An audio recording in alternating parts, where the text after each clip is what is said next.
नारायण बंधुवर, आज जो मैं अभी बात कहने जा रहा हूँ, इस बात को जरा गौर से आप सुनेंगे, समझेंगे, उसके बाद निर्णय करेंगे। आज हमारे देश के कुछ हिस्से जैसे जम्मू कश्मीर, पंजाब, उत्तराखंड, उत्तर प्रदेश और बिहार के कुछ हिस्से, इन सभी जगहों पर जो प्राकृतिक आपदा आई हुई है, बाढ़ आए हुए हैं, कभी यमुना का जलस्तर बढ़ रहा है, कभी गंगा का जलस्तर बढ़ रहा है, सैकड़ों लोग असमय काल कवलित हो रहे हैं, मारे जा रहे हैं डूबकर उस पानी में। कितने लोगों का घर डूब गया, ख़त्म हो गया।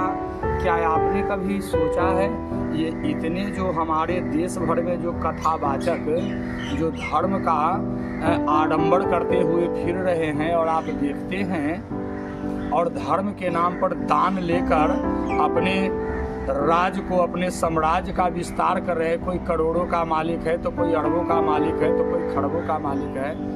इन लोगों में से मैं किसी का नाम नहीं लूँगा और ना हमारा विचार है ऐसा कि मैं किसी को कुछ कहूँ। बस मैं तो केवल लोकाचारी की बात करना चाहता हूँ भक्तजनों, आप सबों से, कि आप इन बातों को समझें और जगें, अंदर से जगें, क्योंकि कुछ ऐसे तत्व हैं जो आपको, हमें या हमारे उन आम पब्लिक को धर्म के नाम पर भटकाते हैं, धर्म के नाम पर अपना उल्लू सीधा करते हैं, धर्म के नाम पर धंधा करते हैं।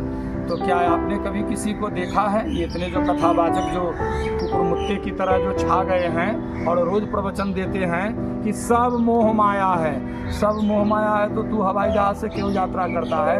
तू क्यों एसी में बैठता है? जब सब मोह माया ही है तो कोई रुपए, जब तुम रुपए की याचना क्यों करता है कि दान दो?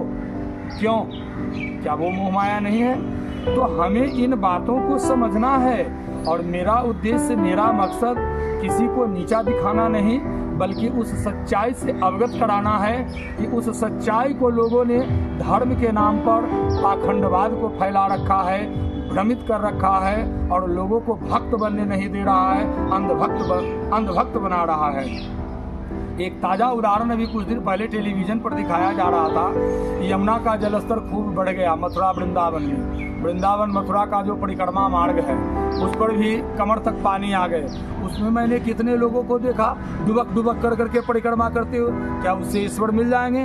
कदापि नहीं, ईश्वर कभी नहीं मिलने वाले हैं। ईश्वर किससे मिलता है? तुम उसके जगह पर कोई गरीब, कोई लाचार, कोई असहाय जो खाने के बिना मर रहा है, उसको आप पाभर, एक पाव चावल ले जाकर करके दे दो, आटा ले जाकर करके दे दो, उसके जीवन को बचा लो।